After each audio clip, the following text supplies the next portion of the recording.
Leo built his life and his business from the ground up. For 37 years, he ran Leo's Seafood in Durham.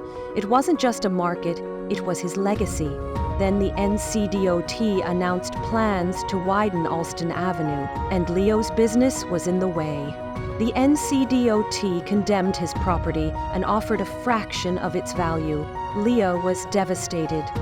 That's when he called the North Carolina eminent domain law firm.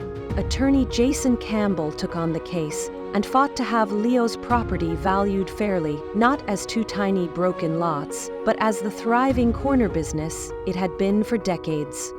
In the end, Leo was awarded nearly 3 times the NCDOT's original offer. After 37 years of hard work, Leo and his wife finally have a little peace, and maybe even that first vacation they've always dreamed of.